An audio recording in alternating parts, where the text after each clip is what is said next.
Vival commercialise et met en œuvre des solutions de gestion technique du bâtiment. Ces solutions permettent de piloter et de gérer les installations de chauffage et de ventilation, de gérer les stores et l'éclairage, le contrôle d'accès, la sécurité et le suivi des énergies, ainsi que tous les outils informatiques associés. Alors, les solutions mises en place reposent sur des automates de régulation industrielle, des automates de communication qui vont permettre d'interconnecter des installations techniques du monde de l'électricité, du monde du store et de l'éclairage, du monde du chauffage, l'ensemble étant ramené sur un poste informatique, ce poste pouvant être un écran tactile, un iPad, un smartphone, voire pour certains nombres de nos clients des solutions totalement hébergées sur des serveurs installés chez Vival. La GTC est une technologie d'avenir compte tenu de l'évolution des coûts de l'énergie. À partir du moment où une collectivité veut optimiser ses coûts d'énergie, que ce soit en électricité ou en énergie fossile, la GTC permettra de piloter de façon simple l'ensemble des installations. Typiquement, dans une installation de chauffage, le chauffage a été programmé du lundi au vendredi de 8h à 18h, sans tenir compte des jours fériés éventuels dans la semaine. Le fait de passer par un outil automatisé intelligent va permettre de rapidement mettre en œuvre des modifications de programme qui vont informer l'ensemble des bâtiments de la communauté que le jour prochain est férié et que donc il n'est pas nécessaire de chauffer. De là, on aura dans l'année 5 à 10 jours de non-chauffage qui seront autant de jours économisés. Ça va dépendre du type de bâtiment, de l'installation en place et de l'usage du bâtiment.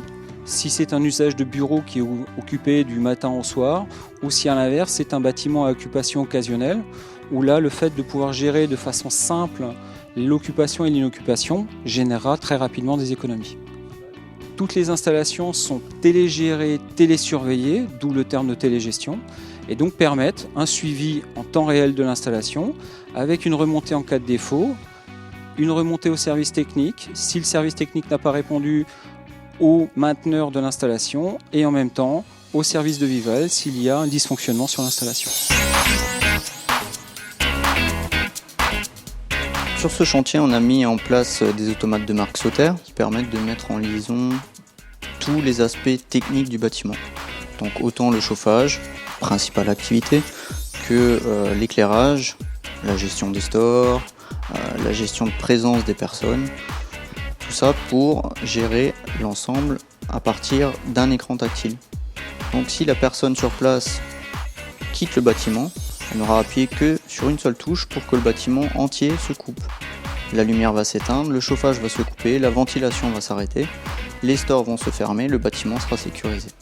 Comment ça fonctionne? Simplement, on met en œuvre un ou plusieurs automates d'une ou plusieurs marques. On fait communiquer tout ça ensemble pour gérer les différents systèmes. Donc on a des logiciels pour programmer chaque marque d'automate et différents logiciels de supervision ou de gestion humaine sur place. Donc on voit ici le logiciel de programmation de la marque Sauter qui permet de générer des programmes à la demande. Donc quelles que soient les fonctions demandées, on peut les réaliser. On voit par exemple ici, on est connecté sur un des automates qui fait l'acquisition des températures extérieures. Donc on voit ici les valeurs de température extérieure, d'hygrométrie, également le vent. On voit des états. En fait, on voit vraiment ce qui se passe sur les capteurs et actionneurs de l'ensemble du bâtiment. Donc on a des sondes d'ambiance dans différents locaux. On gère l'ouverture de certains volets et fenêtres en fonction de cette température. Tout ça, c'est automatisé à partir d'une seule consigne de température. Donc, si on a une zone de température dans une salle de classe, la salle de classe sera gérée en autonome. Ça permet d'économiser de l'énergie, forcément, vu qu'on va gérer au plus juste l'occupation de chaque salle.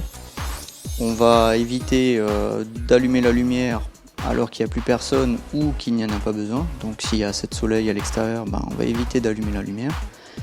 L'utilisateur peut toujours encore de son choix, allumer, éteindre la lumière, ouvrir les stores, bien sûr, mais on va essayer de le faire de façon automatisée pour optimiser les coûts et réduire la consommation énergétique du bâtiment.